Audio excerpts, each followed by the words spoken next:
he was paying money for charity to wrap it up. Like he wasn't paying money to charity or whatever. He was saying, oh yeah, I'm closing the gap to end the broadcast, whatever, right? Not as a streamer, as a person, I was mad because the guy Hayes, he was paying money for charity to wrap it up. Like he wasn't paying money to charity or whatever. He was saying, oh yeah, I'm closing the gap to end the broadcast, whatever, right? So it's kind of a thing that we're doing. It's not really transactional, but it's kind of like clearly he's paying to be the last guy to end the stream, which is fair enough. If we're not comfortable with that concept, we should say no, we're not going to end the stream. But he pays to end the stream, and then we decided that we don't end the stream. So I was mad at, like, I feel like a scammer a little bit because I feel like we're kind of scamming him. We're rubbing him out of that thing that he is donating for, which I thought was not okay. So it's why I was mad and I had to kind of mentally reset for like an hour or two. Dismissing those concerns under the blanket justification that it's all for charity doesn't hold up. Altruistic intentions don't give you license to exploit goodwill or alter agreements on a whim. The repeated milestone extensions actively suffocated donation momentum, ultimately leading to a state where contributions ground to a complete halt. We gotta fix the team water. It's been off for 30 minutes. This down again? We're not getting any donos. Hey. At Hyperoptic, we do full fibre broadband, so you can win that, boss that, try that, or stream that. Do it all with confidence. Do life with broadband that's in your corner. Check hyperoptic.com for availability and terms. Throw that shit up. This dynamic illustrates classic goalpost fatigue. When you constantly extend targets while trivializing $15,000 donations, the audience assumes their smaller contributions are irrelevant, prompting them to disconnect entirely. Furthermore, weaponizing live broadcasts to extract donations from peers crosses into public shaming. It's an aggressive coercion tactic: donate or be branded an uncaring villain by millions of live viewers. It's morally questionable but economically effective, which explains how they raised capital so rapidly. Say what you will about the optics, but you can't dispute Jimmy's understanding of social leverage. He systematically cornered every major creator in his network, putting them under intense financial pressure in front of massive live audiences. Yo, hey, debt collector here, where's that 100 G's? Dude, what the hell? Why am I getting pressed like this? Where's the 100 grand? It's 100,000 years of clean water for people in need. Dude, I haven't streamed it. Like I said, I'm doing 100 and then whatever my chat donates. I told you that. Okay. Oh, he did say that though. Okay, I forgot. The debt collector routine was framed as comedic banter, but relentlessly pressuring people for six-figure sums without giving them room to evaluate the cause privately borders on extortion. Being wealthy doesn't mean an individual is obligated to write blank checks to unaudited initiatives on command. Jimmy eventually dialed Asmongold, attempting to put him on the spot. Yeah, you're donating? Oh, I saw that. So yeah, yesterday, driving home from my dad's house, and I see that I get added into a call with Hassan, Mr. Beast, Logan Paul, Aiden Ross, and XQC. And I'm like, all right, I'll join this one. We know you got a lot of that. Hey! What is this? Hi, hello, hi guys. Hey. Asmongold instantly recognized the leverage play. Top-tier creators don't make random check-in calls mid-stream without an ulterior motive. Nice to meet you. I'm Jimmy, Mr. Beast. Yeah, there's this charity thing called Team Water where every dollar donated is a year of clean water for someone in need. Your friends here were saying you're a very generous soul. Are you really gonna do this shit? I fucking did McDonald's drive-thru and it's gonna happen to me? That reaction was a completely justified defense mechanism. Asmongold refused to indulge the performative pleasantries just to validate Jimmy's wealth narrative. People can exercise personal generosity without participating in public philanthropic theater. When Asmongold asked Jimmy to name a target figure, he certainly wasn't expecting a $100,000 demand. Just give me a number, Jimmy. All right, so Jinxie, Logan, they both just committed 100 grand and 100K? No way. Look, guys, here's the thing. I'm about actually, I don't know why this guy, like, how does it take this long to pay for McDonald's? I see tweets all the time about how you're the most watched Twitch streamer, like watch time every month. You're like crushing it. And you know what? You know how much I get paid for that? 17 cents. It's a big day for me. I'll donate. I'll donate, Jimmy. I'm not going to donate $100,000. I'm going to be honest. That's a lot of money. Cornered live in front of a massive audience, refusing to comply meant risking immediate character assassination and social media backlash. Despite explicitly stating that dropping $100,000 cash wasn't feasible for his immediate liquid cash flow, Asmongold understood the PR machinery at play. Context wouldn't stop the internet from painting him as the villain. So he conceded to the terms. You're putting people on the spot. You put me on the spot too, man. And now I'm broke. Spot, y'all try to make me look like an asshole. That's what's going on. I know what's going on here. Asmon, I got an idea for you. If we do a stream, me, you, Aiden, we put that day, we do a little stream together, right? All of us combined, and we just donate that amount to that. I will say this. I would do it. Hey, I gotta go, guys. Jimmy, send me the info. Asmon, pleasure to meet you. Had that request occurred off camera, there is zero chance that transaction takes place. Reacting to the clip later, Asmongold clarified that his Twitch revenue isn't as massive as people assume. And I'm like, oh, now they're trying to get me to donate a bunch of fucking money. 100K? That's a lot of money, man. I should have donated like $400, but yeah, guys, I'll go ahead. I'll lay it down. I should have told them that I would donate the amount of money that I made from Twitch from ads this month. You guys want to know how much that total amount of money would be? The total amount of ad revenue made, let's see, how much are they getting? $1.78. Nobody's seeing ads for me, I'll tell you that. If somebody's seeing ads for me, I'll say the N-word again, okay? Don't worry about it. I'll fucking say it. While he maintains diverse revenue streams through brand deals and secondary channels, forcing six-figure commitments on the spot remains absurd. The stream also featured Logan Paul actively disparage Jinxie, labeling him the poorest person on the call, despite Jinxie dropping $100,000 of his own money. Yeah, Logan, what the hell? Hey, can you hear me? Yeah, put your camera on.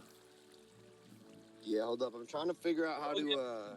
Hundreds of thousands of people are watching. You know. How many? Hundreds. Oh, that's because X2C is here. Facts. Nah, I don't got it. Jinxie, this is Logan Paul, by the way. Logan, Jinxie. Welcome. Nice to see you, Logan. I know. Come on, I know Jinxie. Come on. I met Logan. Oh, sorry, I just wanted to not be rude. Hey, Logan, how you doing? We all donated $1 million. Would you do $1 million? You bought a diamond. Oh. Is that what? Say again? Logan, you bought a dinosaur's bones, so for like a lot of money. So I was just curious. You know, you've been doing very well, killing it. You're my older big brother. I look at you as like a big bro. Would you be down to donate $1 million for water? No, I'm broke. It's all good, all good. Well, we'll take whatever you got in your pocket. Jimmy, can I do a discount? Yeah. We can give you a discount. So, just so you have the context. Not to be a bro, but there's no way Jinxie donated $1 million. No. That's crazy, Jinxie. Dude, I'm sorry, dude. I just feel like in this particular group of people, bro, you got the least liquidity. You are right. I did not donate $1 million. Culturally speaking, Jinxie commands far more current cultural relevance than Logan Paul. But Logan targeted him specifically because Jinxie has a reputation for taking hits on the chin without escalating. He was treated like the easy target in a room full of alpha personalities, a guy you can throw low blows at with zero fear of retaliation. And while $100,000 is a serious sum for any digital creator, publicly devaluing someone's net worth live on stream was out of line. To make matters worse, Logan arrogantly guessed Jinxie only threw in $2,000 or $3,000, only wavering when Mr. Beast challenged Logan to match Jinxie's contribution dollar for dollar. Okay, here. How much did you donate, Jinxie? Wait, Jinxie, don't tell him. Okay, Logan, I'll tell you after. Wait. No, Logan, will you donate whatever Jinxie donates? Why are you smiling? Come on, man. Hey, you're not gonna call him broken and back out of that. There's no shot, right? All right, I'll do it. Okay. You donate whatever Jinxie, I donate? Okay, I don't. Yeah. Wait, what do you think I donated if you had to guess? Couple K, 2K, 3K. I donated 100,000. Oh shit. Dude. Yeah. So you owe 100,000 now, right? I'll do it. All right. Thank you, Logan. Let's go. All I'll do it. Send what is it? A wire? How do PayPal? What is it? I'll reach out to you after. You He can do a takes wire. ETH too. He takes ETH. Logan only agreed to match the $100,000 out of pure pride. He couldn't digest the idea of being out-donated by someone he publicly minimized. He signed the check purely to preserve his ego, but the disrespect had already landed. Jinxie stayed composed on the live call, out of respect for the charity and the host, but later addressed the interaction on his own stream. He candidly admitted that Logan was being unprovokedly malicious. Not to be a dick, bro, but there's no way Jinxie donated $1 million. Okay, stop. Just pause it there. Bro, first off, you're saying not to be a dick when you're just clearly just being a dick. The weight loss pill is here. If you've tried diet after diet without seeing lasting results, it may be time for a different approach. Discover the latest treatment options and find a personalized plan that fits your goals. Take the Juniper quiz to see which treatment plan is right for you.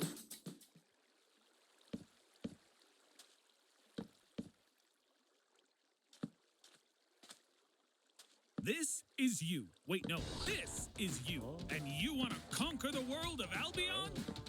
Here's what you have to do. Craft a pickaxe, gather some more, smelt the ore, make a set of armor, craft it. Huh? No, now's not the time for fishing. Go and craft a sword already. Now that you're all...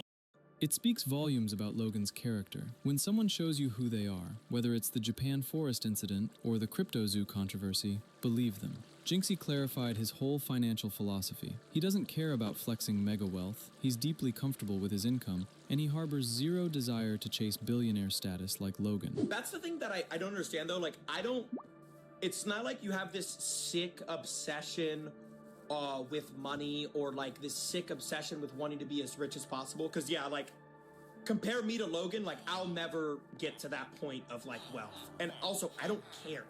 Like, as long as I can play video games and do that as a job, that's all I've ever wanted to do, and that's all I care about doing. I don't care about having $1 billion, bro. And I'm sure Logan will end up having $1 billion one day. That's props to him, bro.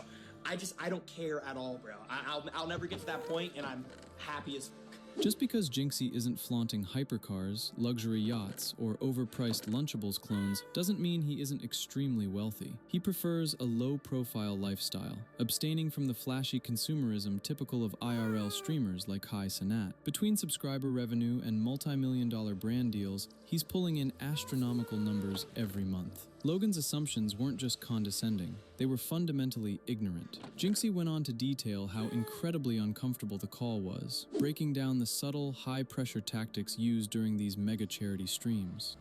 All right, this stream was just, bro, this entire stream.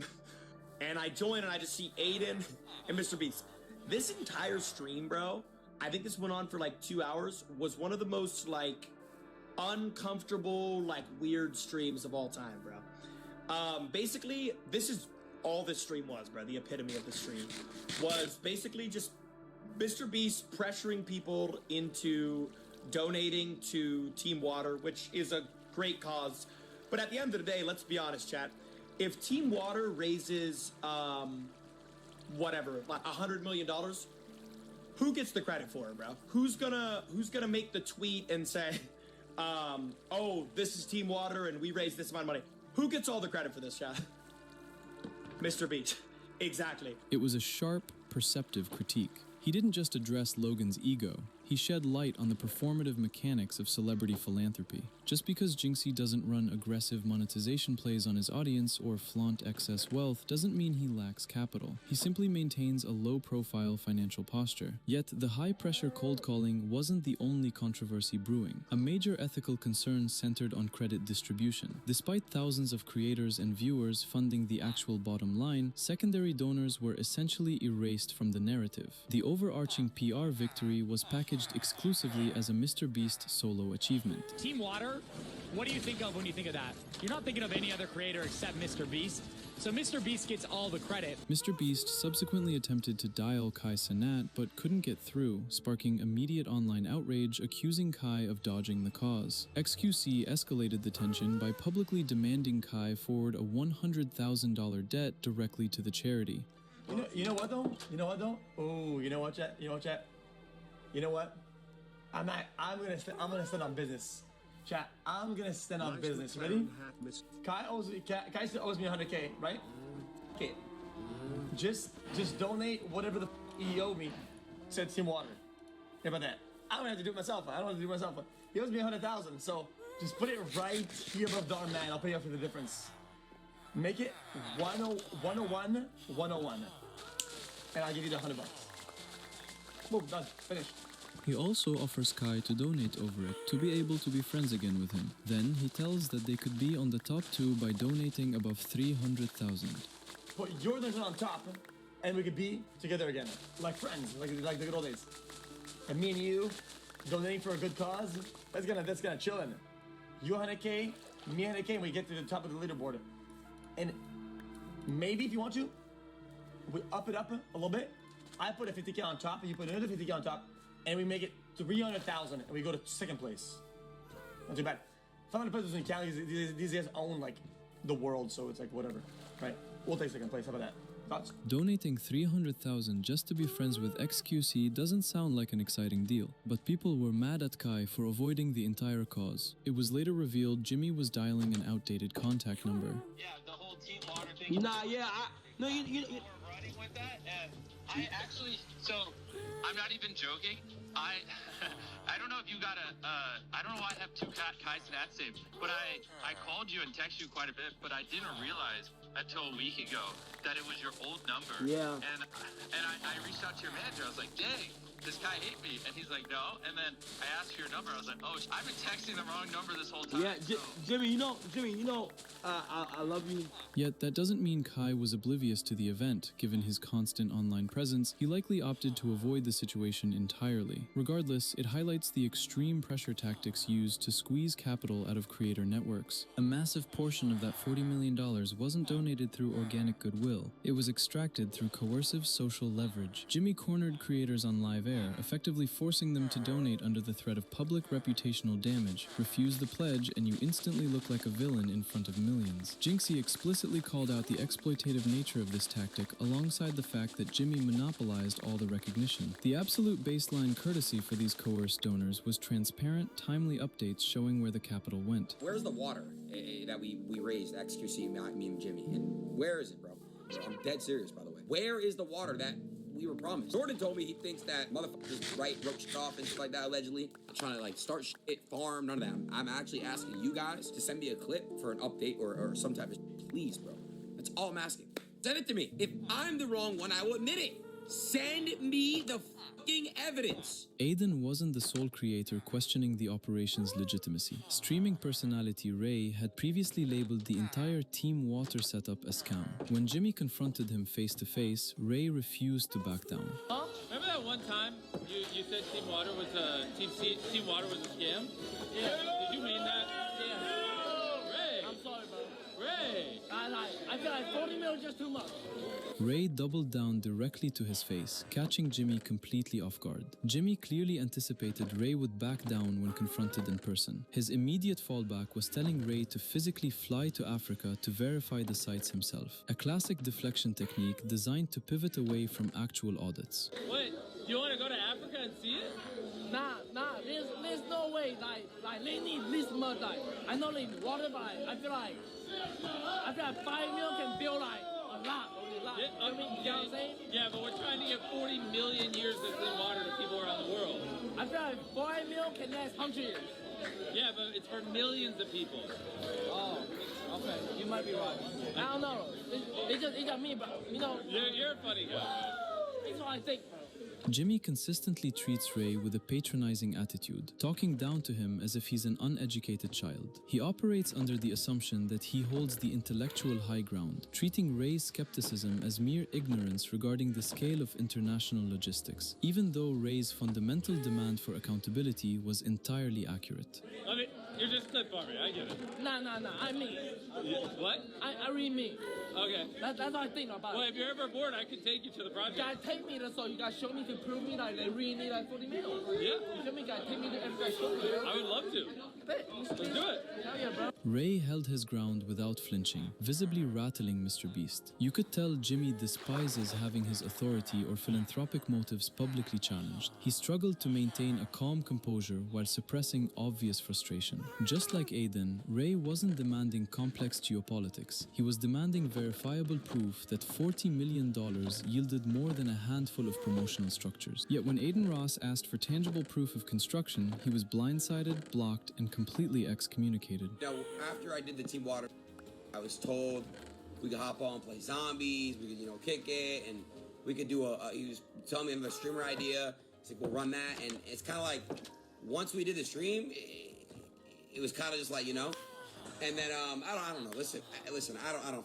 I honestly, me personally, bro, it is what it is. I will tell you this, too, like, he was very upset about certain streamers, like, not pulling up and shit, and I'm talking about the Team Water shit, and expressed that to me in X, but listen, dude, whatever. It is what it is, bro. It is what do you guys think I didn't get invited for? I think it's because maybe he invited people that might have a problem with me. I don't listen, dude. I really don't. I really don't know.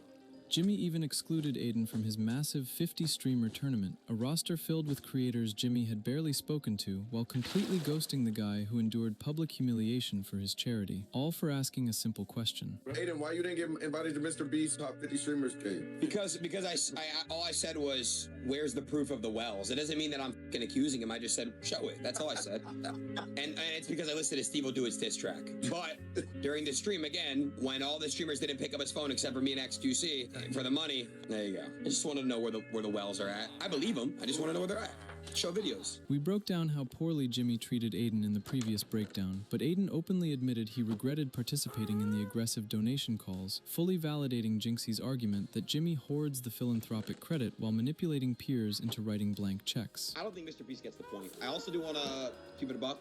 I privately texted Jinxie, and I apologized. And I'm going to publicly apologize to Jinxie because he's right. Anybody who thinks he isn't right, you're incorrect. When no streamers were answering the phone, I came through, XQC came through. It was a good experience for the most part. And it wasn't right. Looking back, it wasn't right. Looking back, it wasn't, it wasn't good pressuring people. It made a lot of streamers look bad. and I do apologize for that as well. I do also want to say, Mr. Beast, with this whole situation, first of all, I don't think this response is that good. I really don't. I really don't. I don't think this is a good response. I think he's missing Jinxie's point. So stand up for Gypsy, or not Gypsy, holy shit, Aiden.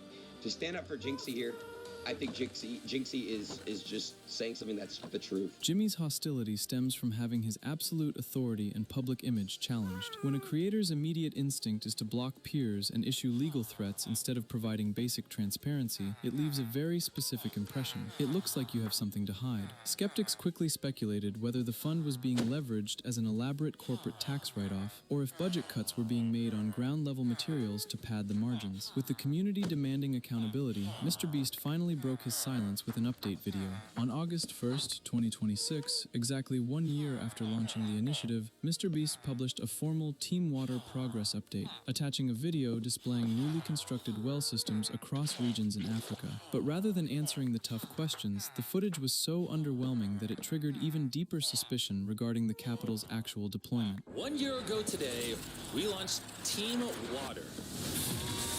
And together, raised $40 million to help bring clean water to 2 million people. But once the fundraiser ended, the real work began.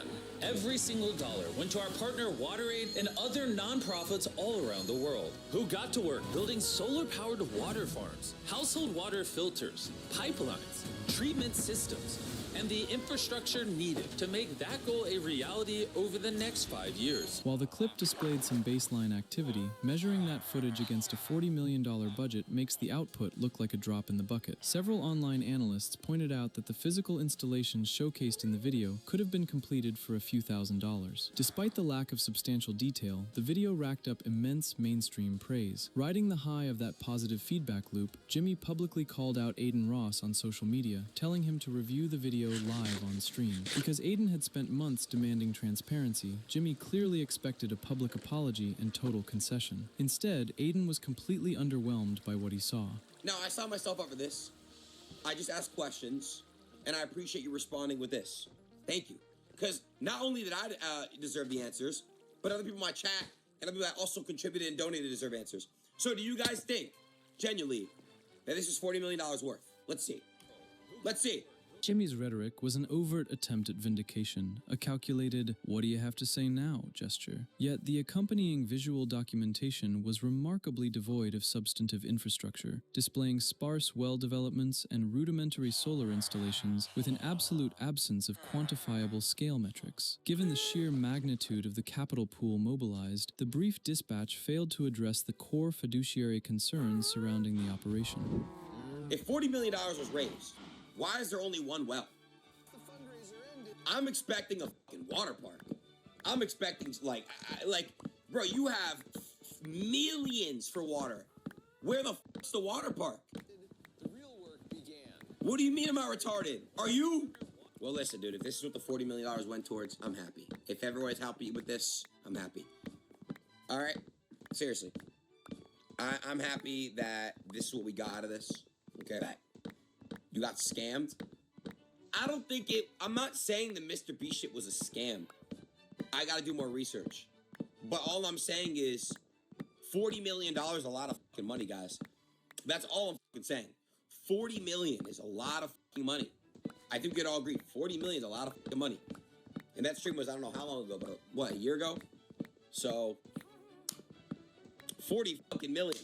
Unsurprisingly, Aiden remained unpersuaded by the promotional narrative, maintaining that a $40 million capital deployment should yield concrete, systemic infrastructure rather than a curated montage of cosmetic victories. He formally pressed for a comprehensive third-party forensic audit featuring an itemized, line-item ledger of operational expenditures.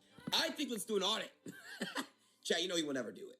Let's do an audit. Let's see where all the 40 million went. Show receipts and do it a full audit. Why not? If you do an audit, I will apologize. But you're not going to do a fucking audit. Of course not. Why would you do an audit?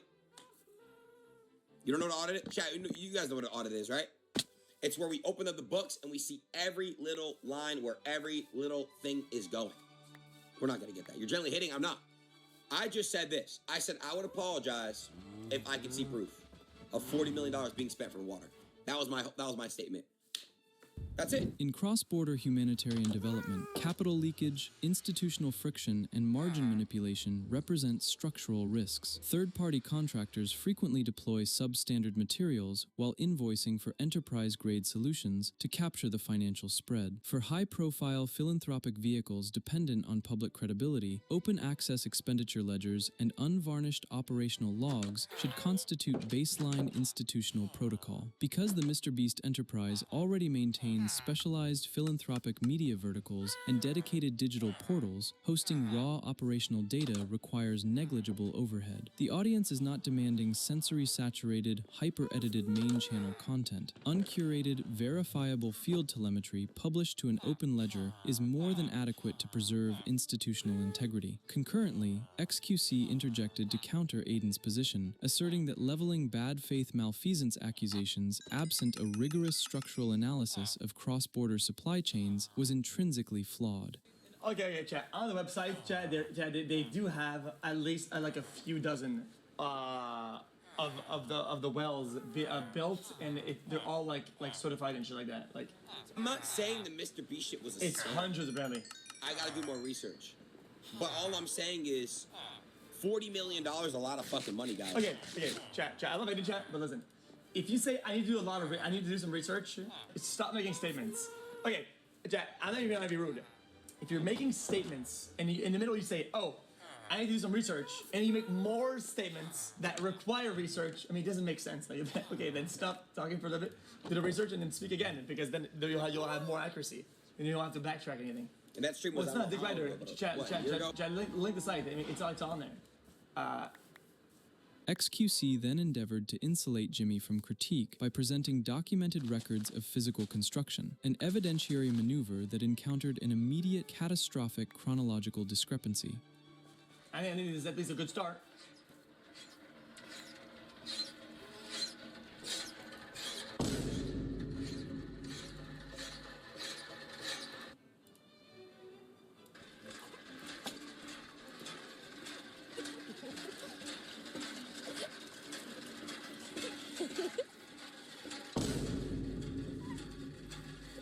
2023. These are old. Pogu, pogu, pogu, pogu. Like, I don't think they update the site. If anything, I think if there's a reason why less criticism, I think that uploading more on this would be important. The archival records XQC cited corresponded strictly to development initiatives finalized in 2023. That documentation bears zero operational relevance to the $40 million capital allocation generated during the 2025 cycle. While Jimmy incontrovertibly executed those earlier installations, deploying legacy infrastructure to validate subsequent unrelated liquidity events constitutes a glaring empirical fallacy. If the operation intends to definitively dismantle donor skepticism, it must deploy dynamic, time-stamped evidentiary ledgers on an accessible public clearinghouse. Navigating cross-border developmental logistics naturally entails immense structural inertia. Procuring sovereign transport permits, establishing localized labor conduits, and securing supply chain integrity are prolonged operational endeavors. 40 mil. Okay.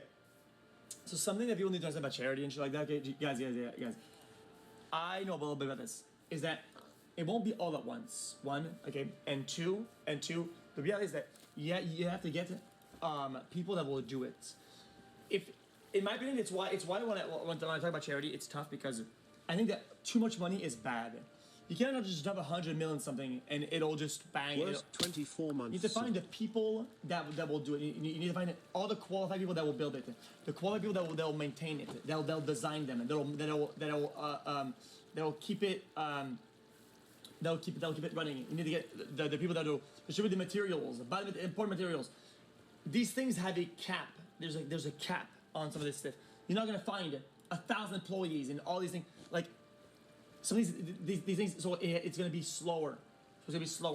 So it's why too much money can be bad because it's useless, right? But I think in this case, I mean, they have a bunch of wells. I don't know how much more they did in 2026, but as far as we can tell, it's already pretty good. I think that there's other endeavors that have garnished way less results. And this, they get way less scrutiny. People have gotten millions of dollars for some other shit, and then nothing was shown that was done. Nevertheless, while friction and protracted timelines are intrinsic to global logistics, a 12-month informational vacuum culminating in a vague, superficial highlight reel fails to meet the evidentiary standards required of a $40 million public trust. Aiden's demand for institutional transparency is economically and ethically sound, and Jimmy's decision to sever relational ties after leveraging secondary distribution networks leaves an undeniable reputational stain. Ultimately, neither Aiden nor Jinxie were misguided in scrutinizing the underlying asymmetry. Monopolizing the reputational halo while deploying high-pressure capital extraction tactics is an unsustainable philanthropic paradigm. Operating under the banner of altruism does not confer unilateral immunity from fiscal accountability, nor does it justify coercive donor acquisition. Let me know your perspective on the broader structural implications of this initiative in the comments. Hopefully, verifiable, audited documentation materializes in the near future. Track this space for further analytical breakdowns, and I'll see you in the next one.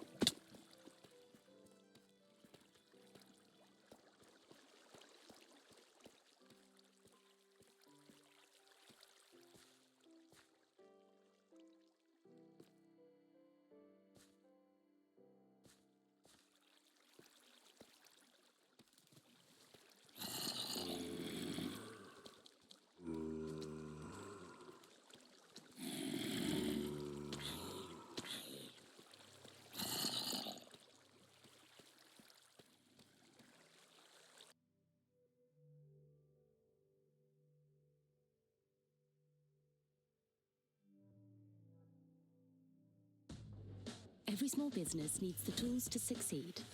From 20-person startups to one-man bands, we're here to support with no monthly account fee and free UK digital banking. Apply for an HSBC small business banking account today. With San Pellegrino, life is juicier. Exposing the honey influencer scam. You've probably heard about Honey. You know, the browser extension that saves you money. Do you have Honey installed? What's Honey? I feel like Mr. Beast hasn't worked with Honey in years. He's the only influencer I also know that worked with Honey. Did a lot of other creators also work with Honey? Honey is a free okay. And I stand corrected. browser extension. Free browser extension. Free browser extension. Free browser extension. That automatically applies coupon codes when you check out online. Free money, basically. It's literally free money. It doesn't make sense Charlie worked with Honey. to not be using this. So what's the catch? There is no catch. Join Honey. Join Honey. Join Honey. Honey. Honey. Honey. Honey. Honey. Honey. Honey. Honey. Honey. Honey. Join Honey. Yeah, I hate to break it to you, but your favorite influencers sold you a lie. Honey is a scam, and the majority of claims promoted by those influencers aren't even remotely true. But it gets worse.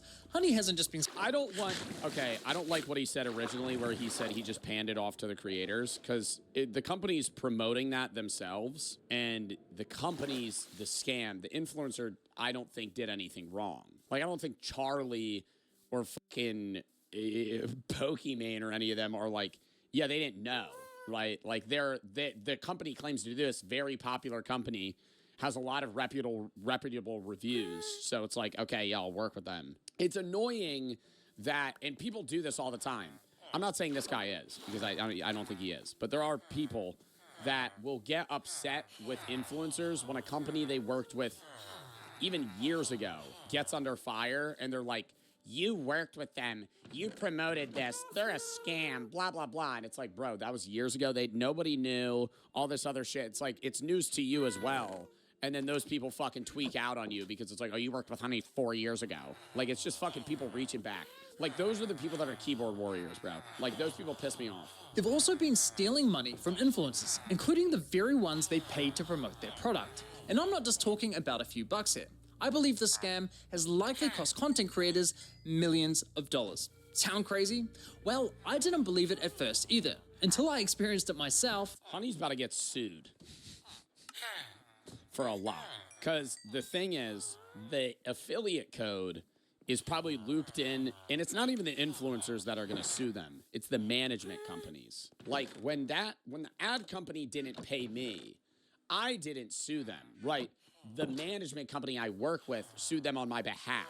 Your manager takes, averagely 20% of the ads they bring you. So if they're not getting paid their revenue share of the thing they brought you, which is, equivalently millions or thousands of dollars, whoever it is for, however big they are as an influencer, they're probably going to get, fucked up. I'm confident this might just be the biggest influencer scam of all time, which is insane considering Honey is owned and run by PayPal, who purchased this company for $4 billion. This three-part series is the result of a multi-year investigation. Wait, owned by PayPal? This three-part series is the result of a multi-year investigation where I believe I've uncovered signs of advertising fraud, affiliate fraud, the illegal collection of personal data, deception, lies, coercion, extortion, the list goes on. I've reviewed hundreds of documents, adverts, sponsorships. I've reviewed emails between Honey and merchants, interviewed victims. Believe me, this runs deep. Now, I want to be clear. The views, allegations, and conclusions expressed in this series are my opinions, based on evidence I have gathered, which will be shared throughout. With that said, ladies and gentlemen, this is the Honey Trap. Extension. How bad could it be? Well, trust me, it's far more sinister than you might think. You know what they say, if a product's free, it's likely you're the product. And as you'll find out later in this investigation, that remains true for PayPal Honey. Now, like most people, I too fell for the lies. I mean, what's not to love about a free browser extension that saves you money? Did any of y'all ever use Honey? How did it not, so if Honey doesn't work, how does it save people money then? That's what I don't understand.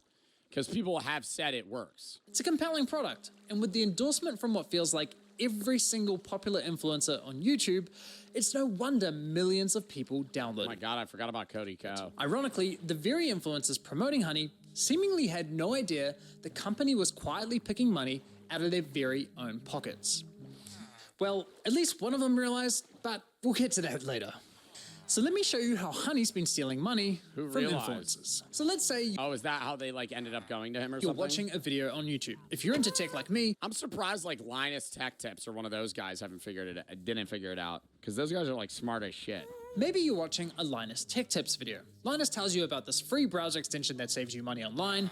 You install it in 2 clicks, and boom, you have Honey. Perfect timing, because it just so happens you're looking to buy a new CPU for your computer. You come across another Linus Tech Tips video, and after watching, you're convinced you should buy the one recommended in his video. So you scroll down and find Linus's affiliate link to that product. Now, for those of you who don't know, when you click an affiliate link and buy something, the influencer who promoted the product earns a commission for referring you to that store. Yeah, usually like 5%. Like, it generally varies, but I mean, when I worked with G Fuel, I think it was like 5 or 10%. It wasn't a lot. It's the same thing with like the Fortnite item shop or any of those. If you ever use their code, they get a small cutback. But that's only on certain things. Not everything. A lot of sign-up codes, the majority of ads that I do, they want you to use the link that I have to track it because they want to see ad performance to determine whether or not they want to work with you in the future. So most of the time when I'm doing an ad and I'm like, if you use code Joe B, you get 100,000 silver, a free tank, and a fucking new troop or some shit. I'm not getting any money if you fucking sign up and use my promo code. I'm not getting anything, right? I get a flat rate fee for doing the ad. And the reason I promo that is, number one, yeah, so you guys can get the fucking, deal that they have for you.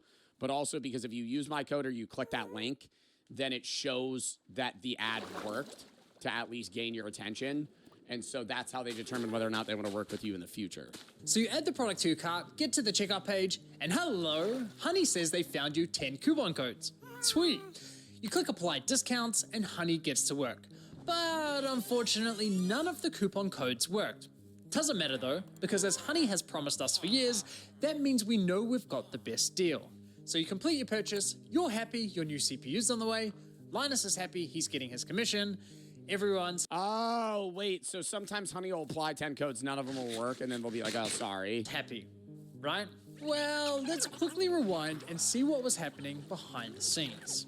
You see, after clicking Linus's affiliate link, you'll notice in the URL, there's a tracking tag labeled Short Circuit. That's a reference to one of Linus's YouTube channels. And this tracking tag is how Newegg knows who to pay a commission to. We can also see that this tracking tag has been saved on my browser in the form of a cookie that will expire in 30 days. That way, if we only decide to complete the purchase a few days later, Linus will still be credited the sale. It's kind of like when you're at a department store buying a TV and the salesman who helped you gives you a referral card or a receipt with their name on it, so when you eventually get to the checkout counter, the clerk knows which salesman to award the sale to. You can think of affiliate cookies as a digital version of that. So what happened when we got to the checkout page? Well, once Honey popped up, watch what happened to Linus's affiliate cookie after we clicked apply discounts. At Hyperoptic, we do full fiber broadband, so you can do that final boss battle, or catch. You see that? Wait! So Honey rips referral codes for themselves, doesn't give you a discount, and then hurts them outside of your ad. So they're getting people to sign up for Honey, paying them. Maybe, yeah, paying them for their own, referrals themselves. But then other things they have affiliate codes for, they just rip their own percentage out of. Honey came in... That has to be illegal. Removed Linus's affiliate cookie and replaced it with their own, claiming credit for the sale and pocketing the commission money for themselves. So anybody that uses Honey is giving all of their affiliate code money to Honey. Now, if we quickly go back again, we can see what's causing this to happen. After clicking Apply Discounts, what you'll notice is that in the top left corner of your browser, Honey discreetly opens a small new tab, which acts like a simulated referral click, as if they were the ones to refer you to the website, even though you're already on the website and at the checkout page. Once that page is finished loading... It's smart. I'm not gonna lie, right? Whoever the fuck at Honey figured that shit out probably made a lot of money. Leaving it's you sneaky, though, because nobody would know... you're not normally knowing that. Blissfully unaware that anything ever happened. Do you think Linus is the one that figured it out? It's very sneaky. Now, when I first... When he probably promoted a fucking Intel CPU and made, way less than he should have. Discovered this was happening, I thought, there's no way. Why would all these high-profile influencers be promoting a company that is actively poaching their affiliate commissions? It didn't make any sense. So to make sure I wasn't going crazy, I went on a honey testing spree, clicking one affiliate link after another, and it kept happening. But even after all those on any website tests, I scoured the internet to see if anyone was talking about this and found nothing. Okay. And it's not even chat. It's not even like, oh my God. It's not even just stealing from other influencers. It's adding that's how they're making money, is because Honey's half of the time isn't even adding discount codes. Say you just go on Newegg, right? And you don't have an affiliate. Like you didn't click Linus's link. You're just on Newegg and you want to buy a CPU. Nobody referred you. Nobody did anything. You use Honey. They save you no money. They input their own affiliate link and then they get $12 on the sale and they saved you nothing. And, 1 out of every 5 times you buy something, they save you $6. Are you using Honey? I've never used Honey. Okay, there was this one debate about it on the Y Combinator forum, but nothing concrete. Besides that, virtually nobody was talking about this, adding fuel to my doubt. So I figured, screw it. I'll reach out to Honey and ask them directly. And sure enough, they came back to me with the following. If Honey is activated and is the last program used while shopping on a site, it is likely Honey will receive credit for the purchase. I was right, and just like that, my investigation into Honey began. Now, some might consider what PayPal's doing here dirty or highly unethical, but personally, I can't see how it's anything short of fraud. I mean, just imagine something like this happening in a real-world scenario. Let's say you're at a department store looking to buy a new TV. Yeah, you go to an department store, you buy a new TV, you hand the referral to the cashier. The cashier writes their own name in and checks it. They would immediately get fired. They would immediately get fired and possibly sued. If they did it enough. Salesman spends time running you through your options. You decide to buy, he gives you his referral card, you get to the checkout, and right as you're about to pay, a sleazy salesman pops up going, "Hey, shall I check if I have any coupon codes for you?" Naturally, you say sure. Not even that. I think more realistically, they just write their own name in for commission. He snatches your referral card without you ever noticing, looks for coupons, says, "Sorry, no luck this time," but instead of handing back the original referral card, he hands back his own. PayPal didn't refer the customer to the store. They didn't promote any of the products. The salesman did that. PayPal provided absolutely zero value to the customer, yet they were rewarded for the sale. But because this is all happening online, are they getting sued for this? Line buried behind clicks and cookies and tracking data. Because if it's millions of dollars, there's little to no transparency that this is ever happening. Okay, but what if Honey had found a working coupon code? Would that make it okay for them to claim the commission? Honestly, no, I don't think so. The fact remains that Honey didn't refer the customer to the... Yeah, well, and it's all